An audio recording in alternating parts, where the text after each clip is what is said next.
Good morning all of you. వ్యాపార చక్రం గురించి ప్రీవియస్ క్లాస్లో నేర్చుకున్నాం. ఇప్పుడు ద్రవ్యోల్బణం గురించి నేర్చుకున్నాం. ద్రవ్యోల్బణం అంటే ఏమిటి అనే అంశాల గురించి మనం తెలుసుకుందాం.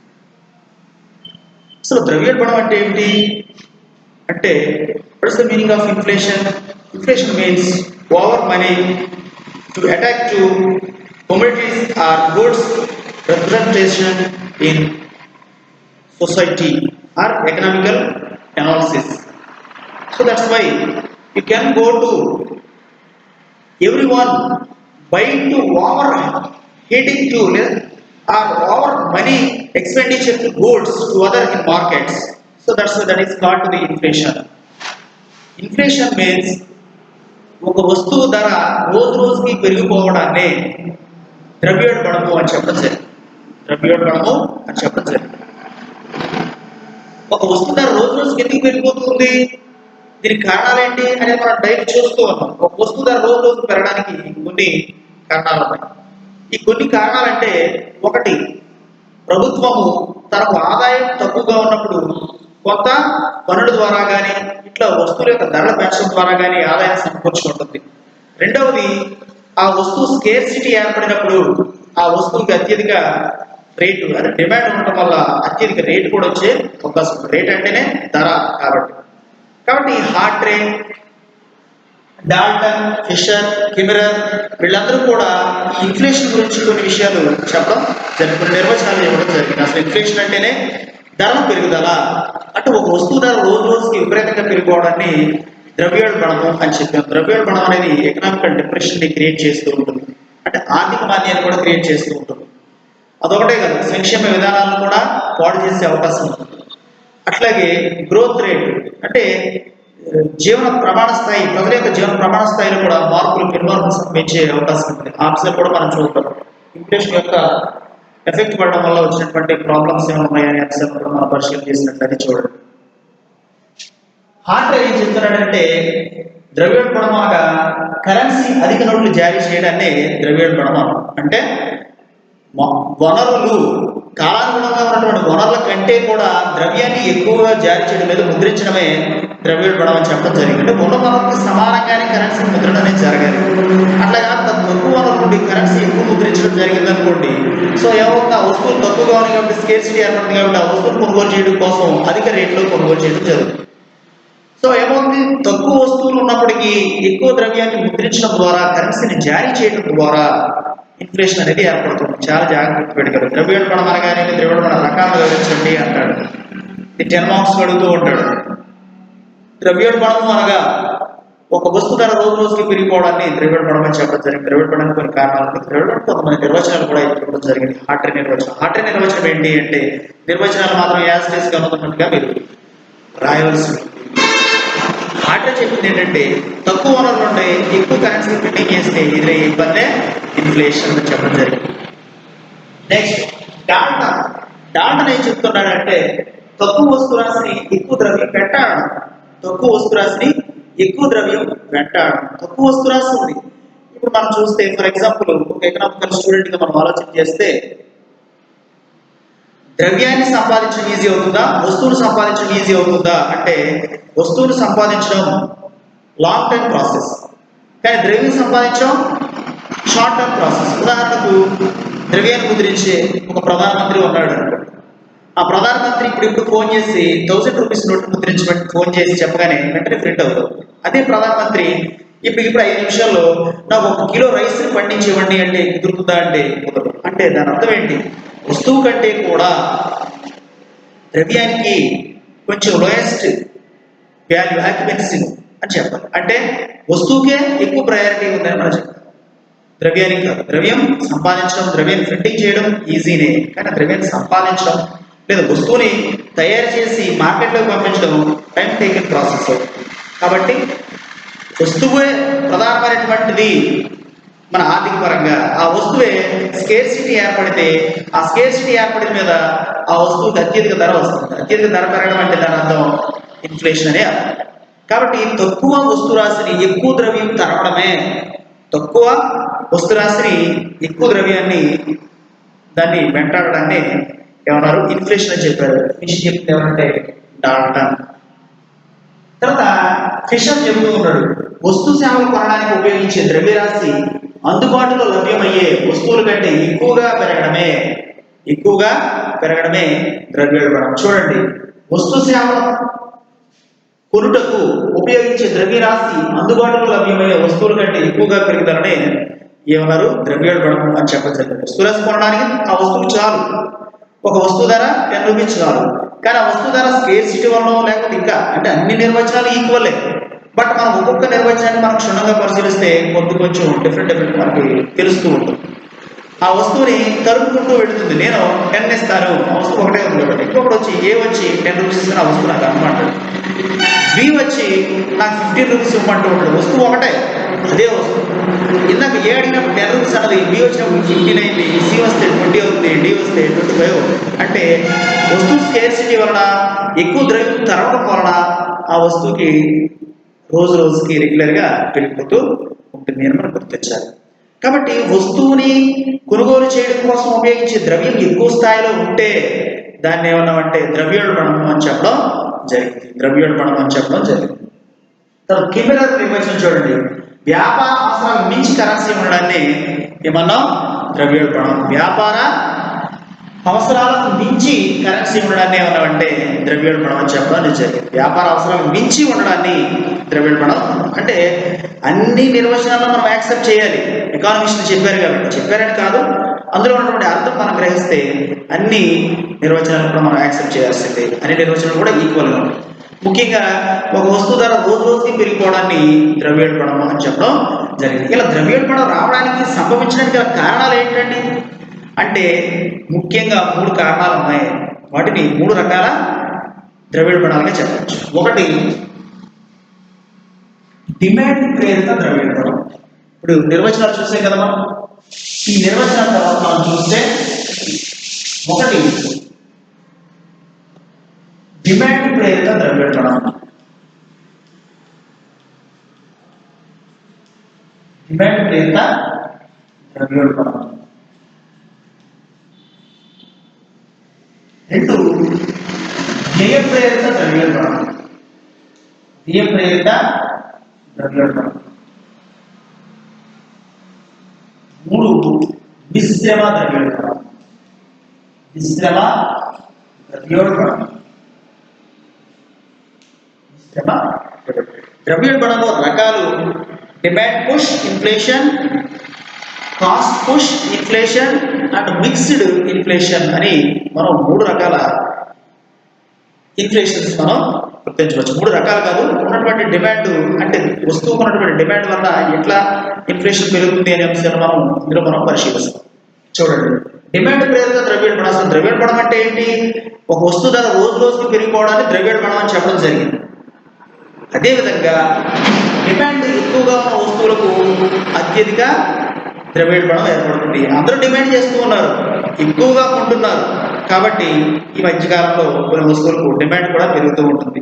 ఉదాహరణకు మనం చూస్తూ ఉంటాం 2019, 2018 ఆ టైంలో చూస్తే మనకి కోవిడ్ ప్రాబ్లమ్ని ఫేస్ చేయలేదు కాబట్టి ఎవరు మాస్క్లు కానీ శానిటైజర్స్ కానీ యూజ్ చేయలేదు. ఇప్పుడు ఏం జరుగుతుంది? ఎగ్జాంపుల్గా మనం చూస్తే డిమాండ్ పెరుగుతున్నప్పుడు ఆ వస్తువులన్నీ డిమాండ్ చేస్తూ ఉంటాం కాబట్టి ఆ వస్తువు ధరలు రోజుకి పెరుగుతూ ఉంటున్నాయి. అట్లాగే అన్ని విషయాలు కూడా పెట్రోల్ ధరలు ఇవన్నీ పెరుగుతున్నాయి. ఎందుకని? కామన్గా పీపుల్ ఏ వస్తువు మీద ఆధారపడుతూ ఉన్నారో, ఏ వస్తువుని ఎక్కువగా డిమాండ్ చేస్తూ ఉన్నామో ఆ వస్తువులకు ధర అత్యధికంగా ఉండే అవకాశం ఉంటుంది. ఆ వస్తువుని ఎవరు కొనట్లేదు అనుకోండి, వాళ్ళే ఆ వస్తువుని తీసుకోండి అని చెప్పి అమ్ముతూ ఉంటారు. సో ఎప్పుడైతే ఒక వస్తువుకి డిమాండ్ పెరుగుతూ ఉందో, ప్రజలు పబ్లిక్ ఆ వస్తువుని కోరుకుంటున్నారో, ఆ వస్తువు కావాలనుకుంటున్నారో, డిమాండ్ చేయాలని కోరుకుంటున్నారో ఆ వస్తువుకు ఆటోమేటిక్గా ధర పెరుగుతుంది. మీరు చూడండి, ఒక వస్తువుకు డిమాండ్ ఉందనుకోండి, ఒక 10 days పోయిన తర్వాత ఆ వస్తువుని అదే రేట్కి అడిగామనుకోండి, ఏ రోజుల్లో ఉన్నవో ఆ రేట్లు అయిపోయి చాలా రోజులు అయింది అంటూ ఉంటారు వ్యాపార సంస్థలు మనం చూస్తూ ఉంటాం. అంటే దాని అర్థం ఏంటి? ఎక్కువ మంది జనాభా ఏ వస్తువుని ఎక్కువ డిమాండ్ చేస్తూ ఉన్నామో, ఏ వస్తువులకైతే మార్కెట్లో డిమాండ్ వాల్యూస్ ఉన్నాయో ఆ వస్తువుకి అత్యధిక ధర ఉంటుంది. అందరూ డిమాండ్ చేసుకున్నారు కాబట్టి వీరైతే వాళ్ళు ఏమంటారంటే ఈ ధరకే నేను ఇస్తాను, ఇష్టమైతే కొను లేకపోతే మానే అని చెప్పేసి మొహమాటం లేకుండా చెప్తూ ఉంటారు. మనం మార్కెట్లో చూస్తుంటాం. కారణం ఏంటి అంటే ఆ వస్తువుకి అత్యధిక డిమాండ్ ఉంది, నువ్వు కాకపోతే వేరేవాడు కొంటాడు, వేరేవాడు కాకపోతే ఇంకోవాడు కొంటాడు అనే నమ్మకం ఆ అమ్మేవాడి దగ్గర ఉంది. కాబట్టి వాడు ఏం చేస్తాడు, నీకు ఇవ్వాలని ఆ రేటుకి ఇవ్వాలని లేదు. కాబట్టి వస్తువు అత్యధికంగా డిమాండ్ ఏ వస్తువుకి అయితే ఉంటుందో ఆ వస్తువుకి ఖచ్చితంగా డిమాండ్ ప్రేరిత ద్రవ్యోల్బణం అంటాం. ఇది ఒకటే కాదు, వస్తువుకు ఉండే డిమాండ్ ఒకటే కాదు, నిత్యావసర వస్తువులు కూడా దీన్ని సాపేక్ష అవ్యాకోశ డిమాండ్ అంటాం. నిత్యావసర వస్తువులకు కూడా అత్యధిక డిమాండ్ చేస్తూ ఉంటాం కాబట్టి ఇన్ఫ్లేషన్ ఉంటుంది, వస్తు ధర పెరుగుతుంది. నిత్యావసర వస్తువులు గ్యాస్, పెట్రోల్, డీజిల్ ఇవన్నీ కూడా నిత్యావసర వస్తువులుగానే మనం పరిగణిస్తాం. వాటి ధరలు రోజు రోజుకు పెరుగుతూ ఉన్నాయి లేదా? రీసెంట్గా పెట్రోల్ ధరలు రెగ్యులర్గా పెరుగుతూనే ఉన్నాయి, మనం చూస్తున్నాం. అంటే నీకు ఆ వస్తువు నీకు అవసరం లేదనుకోండి, అది నిత్యావసర వస్తువే అవుతుంది కాబట్టి నీకు అవసరం లేదనుకోండి, ఆ వస్తువుకి అంత ధర ఉంటుంది. అలాగే గ్యాస్ ధరలు కూడా నిత్యావసర వస్తువులు కాబట్టి అది లేకపోతే పని అవుతుంది కాబట్టి రోజువారీ దాన్ని వినియోగించాలి కాబట్టి ఆ వస్తువుకి ధర అత్యంత చాలా జాగ్రత్తగా వినాలి. డిగ్రీ సెకండ్ ఇయర్ వచ్చాయి కాబట్టి ఇట్లా కొన్ని విషయాలు మన ఎగ్జామ్ ఓరియంటెడ్గానే కాకుండా కొన్ని విషయాలు మనం అనలైజ్ చేసే విధంగా కూడా మనం ఎగ్జామ్లో రాయాల్సి ఉంటుంది.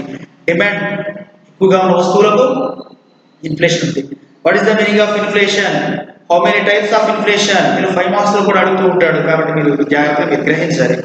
డిమాండ్ ప్రేరిత ద్రవ్యోల్బణము అని సైడ్ ఇవ్వండి. డిమాండ్ ప్రేరిత ద్రవ్యోల్బణము రకాలు వివరించండి అంటాడు 5 మార్క్స్ లో. ద్రవ్యోల్బణం అనగా ఒక రోజుకు ఒక వస్తువు ధర రోజు పెరగడం ద్రవ్యోల్బణం అంటాం. ద్రవ్యోల్బణం రకాలు ఉన్నాయి, డిమాండ్ ప్రేరిత ద్రవ్యోల్బణం, ఈ ప్రేరిత ద్రవ్యోల్బణం, మిశ్రమ ద్రవ్యోల్బణం అని చెప్పేసి ఈ రెండు కూడా ఈ మూడు కూడా మనం మెన్షన్ చేయాల్సి ఉంటుంది. ఇది డిమాండ్ ప్రేరిత ద్రవ్యోల్బణం. ఇది వ్యయ ప్రేరిత ద్రవ్యోల్బణం. వ్యయ ప్రేరిత ద్రవ్యోల్బణం. వ్యయ ప్రేరితం అంటే ఏంటి?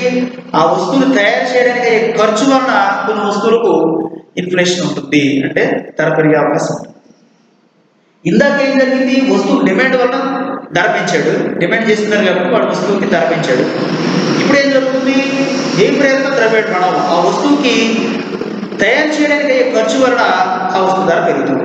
ఉదాహరణకు ఒక చోట పెట్రోల్ కానీ డీజిల్ ధర కానీ పెరిగిందనుకోండి, వ్యవసాయ అగ్రికల్చర్ సెక్టార్లో ఉపయోగించే ట్రాక్టర్స్ ఉంటాయి. ఆ ట్రాక్టర్స్ వాళ్ళు ఏం చేస్తారంటే డీజిల్ ధర పెట్రోల్ ధర పెరిగిందనుకోండి, వ్యవసాయదారుడు అంటే దుక్కు దున్నించుకునే వ్యక్తి ఎవరైతే ఉన్నాడో అతని దగ్గర అత్యధిక రేటు తీసుకుంటారు. మళ్ళీ అగైన్ పెట్రోల్ ధర డీజిల్ ధరలు మళ్ళీ పెరిగాయి అనుకోండి, ఆ రేటు మాకు గిట్టట్లేదని చెప్పి మళ్ళీ రైతు దగ్గర ఫార్మర్ దగ్గర మరికొంత అమౌంట్ అదనంగా తీసుకుంటారు. అంటే మిడిల్గా ఉన్నటువంటి వ్యక్తి, అంటే మధ్యలో ఉన్నటువంటి వ్యక్తి సఫర్ అవ్వడం, ఎందుకంటే ఆ ఎఫెక్ట్ వీడి మీద పడుతూ ఉంటుంది కాబట్టి. అట్లాగే మన కరెంట్ ఛార్జెస్ పెరిగాయని చెప్పేసి మనం ఎక్కడికైనా బుక్ స్టాల్స్ కానీ ఎక్కడికైనా వెళ్ళాము, జిరాక్స్ తీయడానికి వెళ్ళామనుకోండి, కరెంట్ ఛార్జెస్ అత్యధికంగా పెరిగాయి కాబట్టి కస్టమర్ భరించాలని చెప్పి మనకు 1 రూపీకి వచ్చే ఐటమ్ని 1.5 రూపీకి 2 రూపీస్కి ఇవ్వడం జరుగుతుంది. అంటే ఏంటి? ఆ వస్తువు తయారు చేయడానికి లేదా ఆ సర్వీస్ని వాళ్ళు ఓరియంటెడ్గా అందించడం కోసం కొంత ఖర్చు అవుతుంది కాబట్టి ఆ ఖర్చు ఎవరైతే వినియోగించుకుంటున్నారో వాడు భరించాల్సి ఉంటుంది.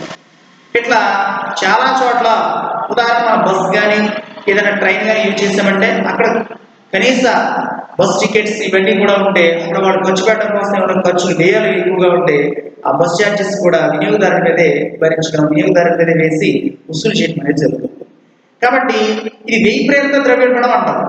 వ్యయ ప్రేరిత ద్రవ్యోల్బణం అని చెప్పడం జరుగుతుంది. ఒక వస్తువును తయారు చేసేవాడు పోయినసారి తయారు చేయడానికి అయ్యింది ఖర్చు $10 అనుకోండి, ఇప్పుడు $50 అయినప్పుడు వాడు $20 అమ్ముకుంటాడు. $10 ఖర్చు అయినప్పుడు ఆ వస్తువు తయారు చేయడం కోసం $10 ఖర్చు అయినప్పుడు వాడు మార్కెట్లో ఆ వస్తువును $50 అమ్ముకుంటాడు. ఇప్పుడు ఆ వస్తువు తయారు చేయడం కోసం $50 అవుతుంది, మార్కెట్లో వాడు $20 అమ్ముకుంటాడు.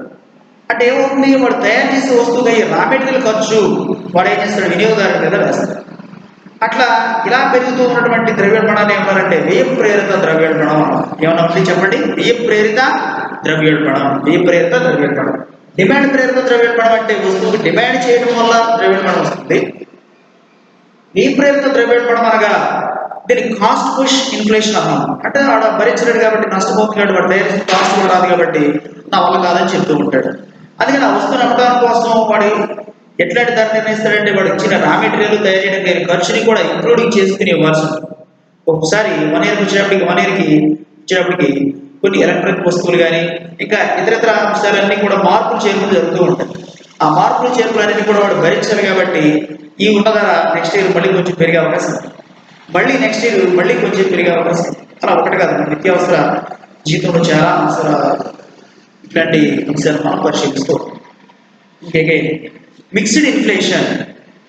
మిక్స్డ్ ఇన్ఫ్లేషన్ మిశ్రమ ద్రవ్యోల్బణం అనగా ఏమి అంటే ఇంకా రెండు కలిసి ఉంటే ఇంకా చూడక్కర్లేదు. ఇంకా ఈ విషయం గమనించండి మీరు. డిమాండ్ ఉంది ఒక వస్తువుకి, ఇన్ఫ్లేషన్ వేసేసాడు, ఇక చాలా పెరిగిపోయింది. వాడు చాలా మంది మన వస్తువులు కొనడానికి వస్తున్నారు కాబట్టి వాడు ఇచ్చిన రేటే, అది యాక్స్ ఫార్మ్యూలా కానీ, రిస్ ఫార్మ్యూలా కానీ, పరిమితి ఫార్మ్యూలా కానీ, లేదా సంపూర్ణ పోటీ మార్కెట్, ఏ మార్కెట్లోనైనా సరే ఆ వస్తువుకు డిమాండ్ ఉంది, ఖచ్చితంగా తీసుకోవాలి, దాన్ని నిర్ణయించుకుంటాడు. తీసుకోండి, ఈ ధర మీదే ఇస్తాను, ఈ ధర అయితే నాకు కుదరదని చెప్పి ఇస్తాడు, డిమాండ్ చేస్తాను కాబట్టి. రెండవది వెయ్యి ప్రేరక ద్రవ్యోల్బణం. బాబు ఆ వస్తువు తయారు చేయడానికి నాకు అధిక ఖర్చు అయింది కాబట్టి నేను ఆ రేటుకి ఇవ్వడానికి ఇష్టపడట్లేదు, వేరే ఇంకా పైన ఎక్కువ అమౌంట్ ఇస్తే నేను ఇస్తానని చెప్పాడు. ఇప్పుడు ఈ రెండింటి వల్ల పెరిగింది కదా. తర్వాత రేటు కూడా మిశ్రమ ద్రవ్యోల్బణం అంటే ఇప్పుడు ఆ వస్తువు తయారు చేయడానికి ఖర్చు అయింది, ప్లస్ డిమాండ్ ఉంది. ఒకే వస్తువుకి ఆ వస్తువు తయారు చేయడానికి ఖర్చు అయింది, ప్లస్ డిమాండ్ కూడా ఉంది మార్కెట్లో. కాబట్టి ఇప్పుడు ఏం జరుగుతుంది, ఇంకా రేటు పెంచేసే అవకాశం. ఆ వస్తువు వేయడానికి ఖర్చు ఉంది, ఇంకా డబల్ పెంచేయచ్చు, వీడు ఇంకా డబల్ ట్రిపుల్గా కూడా పెంచే అవకాశం. ఇట్లా మిశ్రమ అంటే ఉత్పత్తి చేయడానికి ఖర్చు పెరిగినా డిమాండ్ కూడా ఖర్చు అయ్యే వస్తువు మీద ఉంటాయి, రెండు కలిసి. ఆ రెండు యాడ్ అయ్యాయంటే ఇంకా చెప్పనవసరం లేదు, రెండు వంతులు పెంచుతారు. డిమాండ్ పెరుగుతున్న ద్రవ్యోల్బణం ఒక వంతే పెంచవచ్చు, వెయ్యి పెరుగుతున్న ద్రవ్యోల్బణం ఒక వంతే మాత్రమే పెంచవచ్చు. కానీ మిశ్రమ ద్రవ్యోల్బణం అంటే రెండు వంతులు పెంచుతాడు, ఎందుకంటే ఆ కాస్ట్ నాకు రాదు బాబు అని చెప్తాడు, ప్లస్ డిమాండ్ కూడా ఉంది మార్కెట్. ఇక్కడికి చూడాక ఇక్కడికి ఏ ప్రాబ్లం లేదు, నష్టమే రాదు. ఇన్ఫ్లేషన్ అయితే ఇన్ఫ్లేషన్లో కొన్ని రకాలను బట్టి చూస్తాం. ఇన్ఫ్లేషన్లో కొన్ని రకాల నడుస్తూ ఉన్న ద్రవ్యోల్బణం, పరిగెడుతున్న ద్రవ్యోల్బణం, హైపర్ ఇన్ఫ్లేషన్, అణచివేయబడిన ద్రవ్యోల్బణం అని చెప్పేసి 5 రకాల ఇన్ఫ్లేషన్ ఉన్నాయి. అవి మీకు ఇంటర్మీడియట్లో ఉంటాయి, కానీ డిగ్రీలు మీరు మెన్షన్ చేస్తే నడుస్తూ ఉన్న ద్రవ్యోల్బణం అంటే 2 నుండి 3% వరకు ఒక సంవత్సర కాలంలో ఆ వస్తువు యొక్క ధర పెరిగితే దాన్ని నడుస్తూ ఉన్న ద్రవ్యోల్బణం అంటారు. 4 నుంచి 6 వరకు పెరిగితే అది పరిగెడుతూ ఉన్న ద్రవ్యోల్బణం అంటారు.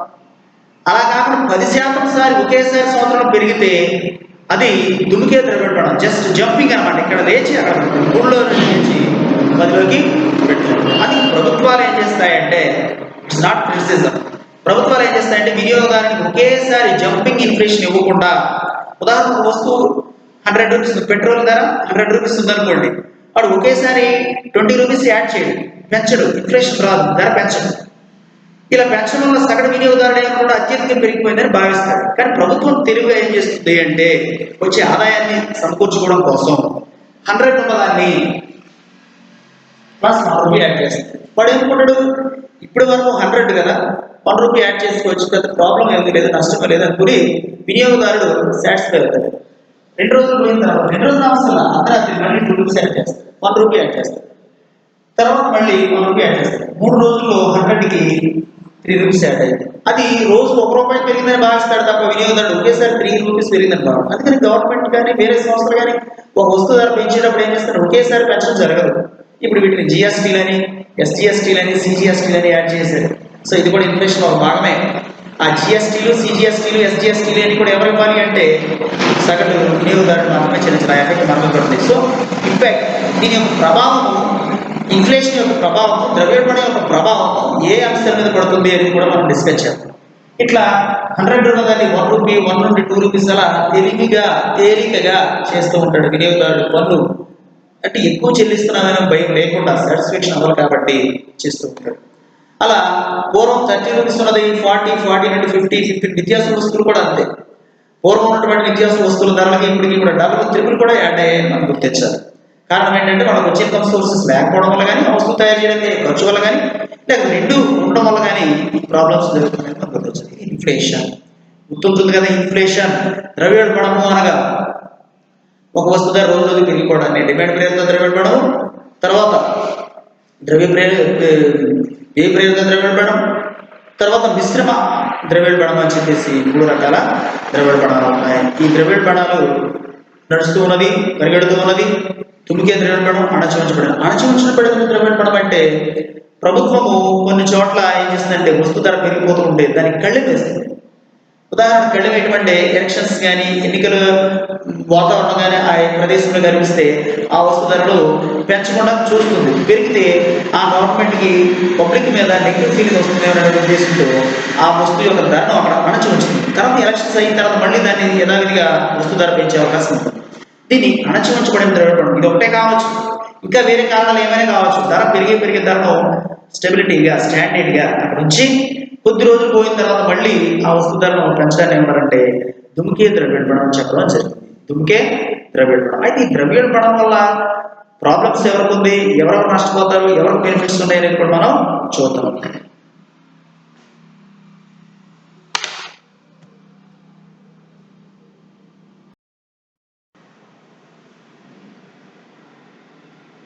ద్రవ్యోల్బణం యొక్క ఫలితములు, వాటి యొక్క ప్రభావాలు ఏ విధంగా పడుతున్నాయో, ఎవరెవరి మీద పడతాయో ద్రవ్యోల్బణం రకాలు. మిశ్రమ ద్రవ్యోల్బణం అని ఆర్థిక పరంగా ఎదురయ్యే సమస్యల్లో మిశ్రమ ద్రవ్యోల్బణము ఇవన్నీ కూడా ఉన్నాయని మనం గుర్తించాం. అదేవిధంగా మనం చూసినట్లయితే ఈ ద్రవ్యోల్బణ ఫలితములు లేదా ప్రభావములు ఏ అంశం మీద పడుతుంది, ఎవరి మీద పడుతుంది, ఆ ఎఫెక్ట్, దానివల్ల లాభపడేవారు ఎవరు, నష్టపడేవారు ఎవరు అనేది చూద్దాం. అసలు ద్రవ్యోల్బణం వల్ల ఎవరికైనా లాభాలు ఉన్నాయా, ఎవరికైనా నష్టాలు ఉన్నాయా అనేది మనం పరిశీలిస్తే కొంతమంది లాభపడేవారు ఉన్నారు, కొంతమంది నష్టపడేవారు కూడా. ఈ ద్రవ్యోల్బణం అనగానే ద్రవ్యం పెరగడం అంటే ద్రవ్యం యొక్క విలువ పెరగడం, వస్తువులు కొనుగోలు చేసినప్పుడు ద్రవ్యం యొక్క విలువ పెరగడం అనే కదా మనం గుర్తించింది. అంటే ఎవరికి లాభాలు ఉన్నాయి, ఎవరికి నష్టాలు ఉన్నాయి, ముందు లాభాలు ఎవరికి ఉన్నాయో నష్టాలు ఎవరికి ఉన్నాయో అనేది మనం చూద్దాం. ముందు లాభాలు చూద్దాం. ప్రాఫిట్స్ ద్రవ్యోల్బణం వల్ల. ద్రవ్యోల్బణం వలన వ్యాపారస్తులకు లాభం అవుతుంది. ద్రవ్యోల్బణం వలన వ్యాపారస్తులు వ్యాపారం చేసేది కదా ద్రవ్యోల్బణం అంటే, వస్తువులు అమ్మేది ద్రవ్యోల్బణం చేసేది వ్యాపారస్తులే కదా. కాబట్టి రోజు రోజు వస్తు ధర పెరుగుతూ ఉంటే వాళ్ళకు, ఉదాహరణ కూరగాయలు, నిత్యావసర వస్తువులు ఉన్నాయి, ఆ కూరగాయల ధరలు పెరుగుతూ ఉన్నాయి అనుకోండి, జనాభా ఎక్కువ కొనుగోలు చేస్తున్నారు. కాబట్టి ఏమవుతుంది, వ్యాపారం చేసుకునే వాళ్ళకి ఇదివరకటి కంటే అభిలషణీయమైనటువంటి లాభాలు వస్తున్నాయి. కాబట్టి ఇప్పుడు ద్రవ్యోల్బణం పెరిగే కొద్దీ సఫర్ అయ్యేవాడు అంటే సాధారణ వినియోగదారుడు. కానీ మధ్య స్థాయిలో ఉన్నటువంటి వ్యక్తి, వ్యాపారస్తులు నష్టపోరు. వీళ్ళకి ఇంకా హ్యాపీనెస్ కలుగుతూ ఉంటుంది, వస్తువు ధర పెరుగుతుంది కాబట్టి మంచి లాభాలు వస్తున్నాయి కాబట్టి వీళ్ళు లాభపడుతూ ఉంటారు. రెండోది చూసినట్లయితే రుణగ్రహీతలకు కూడా లాభాలు వస్తూ ఉంటాయి. అంటే హ్యాపీగా బెనిఫిట్ ఉందన్నమాట ఈ ద్రవ్యోల్బణం పెరగడం వల్ల. రుణగ్రహీత అంటే ఎవరు, రుణదాతలు అంటే ఎవరు? రుణగ్రహీత అంటే రుణాన్ని సేకరించిన వాడు లేదా రుణం తీసుకున్నవాడు. ద్రవ్యోల్బణం అంటే ముందుగా డబ్బులు తీసుకున్నవాడు, అప్పు చేసుకున్నవాడు, తర్వాత మరి తిరిగి చెల్లించేటప్పుడు అదే అమౌంట్ ఇస్తాడు. ఉదాహరణకు ఏబి అనే ఇద్దరు వ్యక్తులు ఉన్నారు అనుకోండి. ఏబి అనే ఇద్దరు వ్యక్తులు ఉన్నప్పుడు ఏ దగ్గర నుండి బి ఒక 10 రూపీస్ తీసుకున్నాడు బి. ఇప్పుడు ఏ ఏమవుతాడు, రుణదాత అవుతాడు, బి రుణగ్రహీత అవుతూ ఉంటాడు కాబట్టి. ఇప్పుడు తీసుకున్న ఈ 10 రూపీస్తో అప్పుడు ద్రవ్యోల్బణం పెరగలేదు కదా, అంటే మామూలుగా తటస్థంగా ఉంది కాబట్టి ఆ 10 రూపీస్కి వచ్చే వస్తువులు కొట్టాడు. ఎప్పుడైతే ద్రవ్యోల్బణం అంటే వస్తువు ధర పెరిగిందో మళ్ళీ తిరిగి ఆ 10 రూపీస్ ఏదైనా చెల్లించేటప్పుడు ఈ వస్తువు అతను మళ్ళీ తిరిగి రాదు. గమనించండి. ఏబి అనే ఇద్దరు వ్యక్తులు ఉన్నారు. ఏ దగ్గర నుంచి బి 10 రూపీస్కి అప్పు తీసుకున్నాడు. అప్పు తీసుకున్న వెంటనే ఏం చేశాడు, 10 రూపీస్ వస్తువు కొనుగోలు చేశాడు. ఇప్పుడు ద్రవ్యోల్బణం పెరిగిపోతుంది రోజు రోజు. ఇతను మళ్ళీ తిరిగించినప్పుడు ఆ వస్తువు సరిపడేవాడు 10 రూపీసే తీసుకున్నాడు, 10 రూపీసే ఇస్తాడు. ఇంకేమైతే కొద్ది గొప్ప ఇంట్రెస్ట్ చేసి ఇవ్వగలరు. ఇప్పుడు ఈ 10 రూపీస్ ఇతనికి ఇవ్వడం వల్ల ఇతను ఏం చేస్తాడంటే, ఇతనికి సైకిల్ కొనుక్కున్నాడు అనుకుందాం 10 రూపీస్. ఇప్పుడు మళ్ళీ తిరిగి డబ్బు తీసుకున్న వల్ల ఇతనికి ఆ రేటు పుట్టింది కదా, సైకిల్ రేటు పెరగక ముందు డబ్బులు తీసుకున్నాడు కాబట్టి అదే రేట్లో ఇతను సైకిల్ కొనుగోలు చేయడం జరిగింది.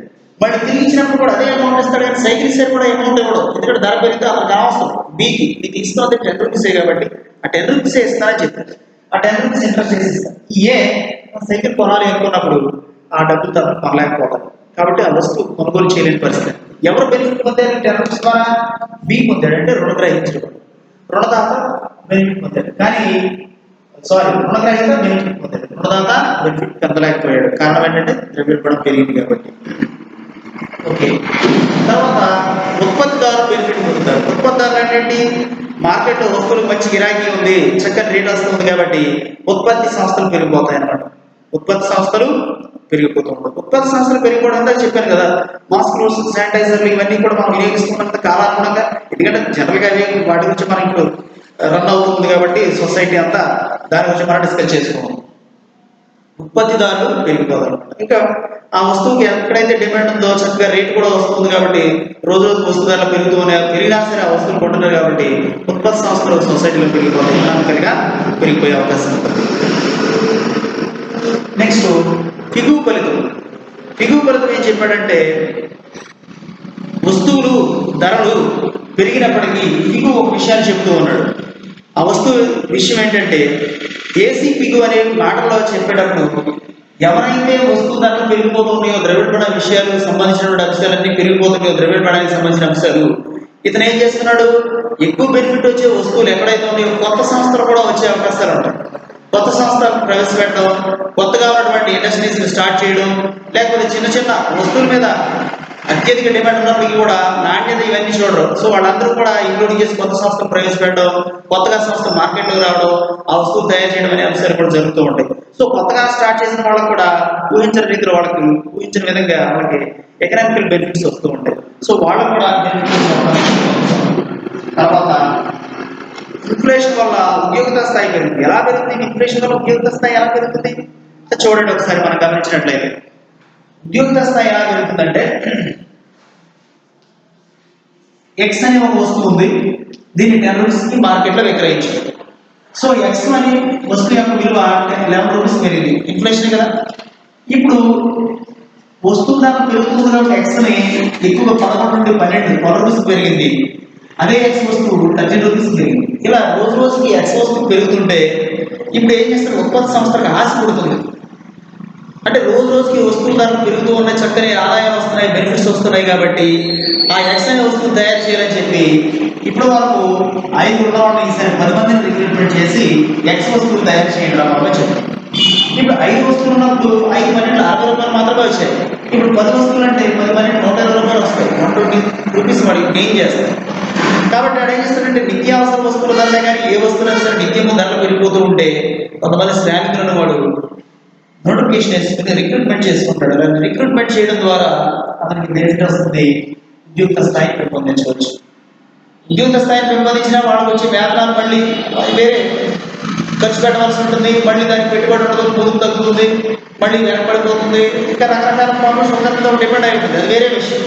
కానీ ద్రవ్యోల్బణ ఫలితాల వల్ల ఉద్యోగ స్థాయి పెరిగే అవకాశం కూడా ఉంది. నెక్స్ట్, ఇప్పుడు నష్టాలు ఏమున్నాయి, ఎవరి ఇంపాక్ట్ దీని యొక్క ప్రభావం పడుతుంది అని మనం చూసినట్లయితే సగటు ప్రజల యొక్క జీవన ప్రమాణ స్థాయి తగ్గిపోతుంది. అంటే చేతి వృత్తుల వారు కానీ, పనిచేసే వాళ్ళు కానీ, కూలి చేసుకున్న వాళ్ళు కానీ, లేకపోతే వ్యవసాయ ఉపాంత రైతులుగా ఉన్న వ్యక్తులు కానీ వీళ్ళు ఏం చేస్తారంటే రోజువారీ పనిలో దినసరి కూలి సంపాదించి వస్తువు ధర పెరిగిపోతే అధిక శాతం వాటికి చెల్లించాలి.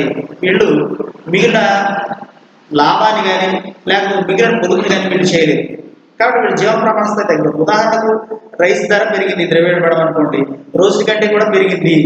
ఈ రోజు నుండి వచ్చినటువంటి ఆదాయం అతని కూలి పెరగలేదు, అతనికి వచ్చే దినసరి వేతనం పెరగలేదు కాబట్టి అతను ఏం చేస్తారు, వచ్చిన ఆదాయంలోనే కొంతవరకు నిత్యావసర వస్తువులు దానికి కేటాయించాలి, మిగిలిన దాంతో అతను వేరే విషయం మీద ఎక్స్పెక్ట్ చేయాల్సి ఉంటుంది ఆ డబ్బుని.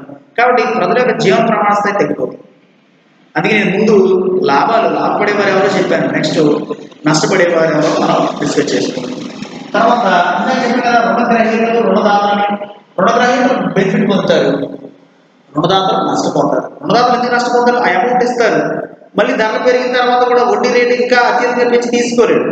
అనుకున్న వడ్డీ రేటు ఏదో ఆ వడ్డీ రేటే తీసుకుంటాడు తప్ప ధరలు పెరిగిన దానికి సంబంధం లేదు.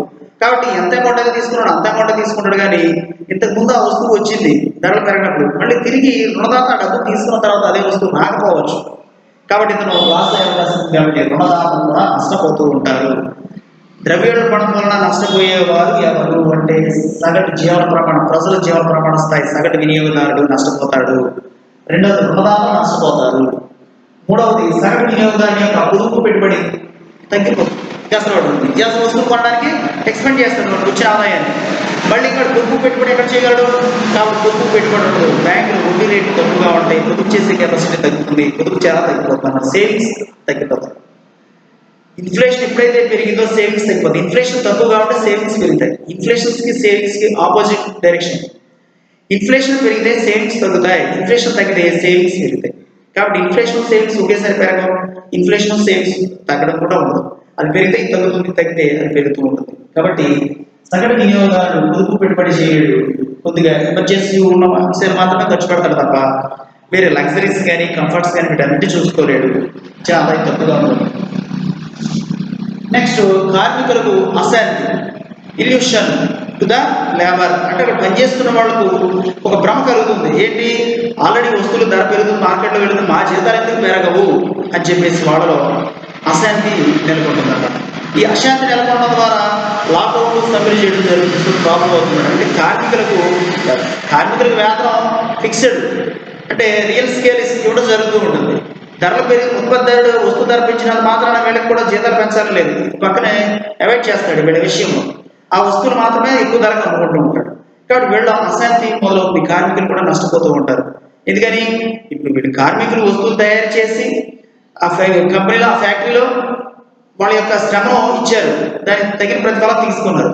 మరి వస్తువుల ధరలు పెరిగాయి కాబట్టి వీళ్ళు వచ్చినటువంటి జీతంలో కొంత వస్తువుల ధర నిత్యావసర వస్తువులు కొనుగోలు చేయాలి కదా. అంటే వీళ్ళకి వచ్చే జీతము రెగ్యులర్గా వీళ్ళ దైనందిన జీవితంలో ఆ వస్తువులు కొనుగోలు చేయలేకపోవచ్చు.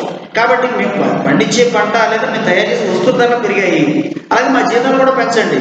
సో మాకు అవసరాలు ఉన్నాయి, మాకు వస్తువుల ధరలు పెరిగాయి కాబట్టి మేము కొనుగోలు చేయాలి కాబట్టి ఆ వస్తువులు ఇవ్వమని చెప్తూ ఉంటారు. కాబట్టి ఇక్కడ కూడా ప్రాబ్లమాటిక్ అయ్యే అవకాశం ఉంటుంది. నెక్స్ట్ చూడండి, వ్యవసాయదారులు కూడా నష్టపోతారు. వ్యవసాయదారులు ఎలా నష్టపోతారు? వస్తువు ధరలు పెరిగాయంటే దాని అంతా ఎవరు నష్టపోతున్నారు? వ్యవసాయదారుడు. అంటే వ్యవసాయదారుడు పంటలకు ఇన్ఫ్లేషన్ ఉండదు. ఎప్పుడు వ్యవసాయదారుడు పండించిన పంటకు ధర ఎక్కువ రేటు ఉండదు.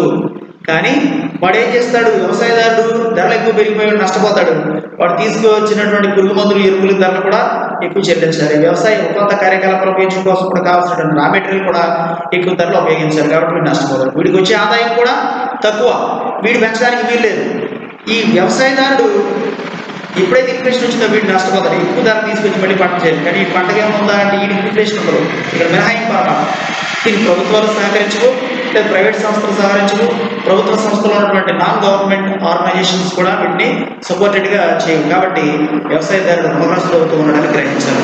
ఇక్కడ ఇన్ఫ్లేషన్ పెరుగుతూ ఉంటే ఎఫెక్ట్ రైతు మీద కూడా పడుతుంది. ఎందుకంటే వేరే ధరలు వస్తువులు, ఎరువులు, పురుగు మందులు ఇవన్నీ కొనుగోలు చేయాలి. వాటి కూడా అత్యవసర ధర ఉంటుంది కాబట్టి వాటర్ స్కేర్సిటీ వచ్చిన మిషనరీస్ ఇవన్నీ కూడా వాడు కొనుగోలు చేయాలి. ఎక్కువ ధరలు ఉన్నాయి కాబట్టి ఇప్పుడు కొంచెం ధరలు చేయాలి. వీడికి కూడా పండించిన పంటకు అత్యధిక రేటు వచ్చిందానికి ఇన్ఫ్లేషన్ ఉందనుకోండి, వాటన్నిటిని వాడు జయించుకురాగలరు. కానీ ఇప్పుడు పండించిన పంటకు మాత్రం ఇన్ఫ్లేషన్ ఉండదు, వీడు కొనుగోలు చేసే వాటికి మాత్రమే ఇన్ఫ్లేషన్ ఉంటుంది. కాబట్టి వ్యవసాయదారుడు కూడా ఇన్ఫ్లేషన్ ఎఫెక్ట్కి గురవుతూ ఉంటాడు. చూడండి, ఎవరెవరు గురవుతున్నాడు? సగటు ప్రజల జీవన ప్రమాణ స్థాయి, రుణదాతలు, సగటు వినియోగదారులు పొదుపు పెట్టుబడులు తగ్గిపోతాయి, కార్మికులకు అశాంతి నెలకొంటుంది, వ్యవసాయదారులు ఉంటారు, విదేశీ వ్యాపారాలు కూడా లాస్ అవుతూ ఉంటాయి. వస్తు ధరలు పెరగడం తగ్గడం జరుగుతూ ఉంటాయి. విదేశీ వ్యాపార ఎగుమతులు దిగుమతులు లోటుపాట్లు ఏర్పడుతూ ఉంటాయి. ఆ దేశంలో వస్తువు కొనాలంటే అత్యధిక ధర ఉందని చెప్పేసి వాడు ఏం చేస్తాడు? విరమించుకుంటాడు. లేదా ఒక వస్తు ధర తగ్గిందనుకోండి, వీడు ఎగుమతులు దిగుమతులకు చక్కగా ప్రోత్సాహపడడం అనేది జరుగుతూ ఉంటుంది. తర్వాత సాంఘిక రాజకీయ పరిణామాలు. వస్తు ధర పెరిగిపోతూ ఉంటే రాజకీయాలు కూడా అణగారిపోతూ ఉంటాయి. వస్తు ధర ఏం చేస్తున్నారు? ఆ గవర్నమెంట్లో నెగిటివ్ రావచ్చు, లేదా ఆ గవర్నమెంట్ మీద నెగిటివ్ ఫీలింగ్ ఏర్పడవచ్చు ప్రజలకు అని చెప్పి ఆ వస్తువు ధర పెరిగిపోయినప్పుడు పెంచక తప్పలేదు. గవర్నమెంట్ చేయనివ్వండి, నాన్ ఆర్గనైజేషనల్గా అవ్యవస్థీకృత సంస్థలే చేయనివ్వండి, ఎవరు చేసినా ధర పెంచారు. కానీ ఎఫెక్ట్ ఎవరి మీద పడుతుందంటే గవర్నమెంట్ మీద కూడా కొంత ఎఫెక్ట్ పడుతుంది. ఎందుకంటే ఈ వస్తువు ధరల పెరుగుదల ప్రభుత్వం ఏం చేస్తుందని క్రిటిసైజ్ చేసేవాళ్ళు కూడా ఉంటారు. కాబట్టి ప్రభుత్వం కూడా అటువంటి ప్రాబ్లమ్స్ ఫేస్ చేయాల్సిన నెసెసిటీ ఉంటుంది. కాబట్టి ద్రవ్యోల్బణం ఎఫెక్ట్ వీళ్ళు కూడా భరించాల్సి ఉంటుంది. ఇది ద్రవ్యోల్బణం యొక్క ఇంపాక్ట్. ఎవరు బెనిఫిట్ పొందుతారు, ఎవరు ఇన్బెనిఫిట్ లో ఉంటారు అనేది మనము చూస్తాం. మన ఇన్బెనిఫిట్ పొందే వాళ్ళు కూడా ఎక్కువ, సాధారణ ప్రజలు ఎక్కువగా ఉన్నారు కాబట్టి దేశంలో వాళ్ళకి ఎఫెక్ట్ పడుతూ ఉంటుంది నిత్యావసర వస్తువుల విషయంలో, ప్రతి విషయంలో. నెక్స్ట్ దీంట్లో ఉన్నటువంటి ఇన్ఫ్లేషన్ సంబంధించినటువంటి సిద్ధాంతాలు మొదలైన అంశాలన్నీ కూడా నెక్స్ట్ క్లాస్లో చూద్దాం. Thank you.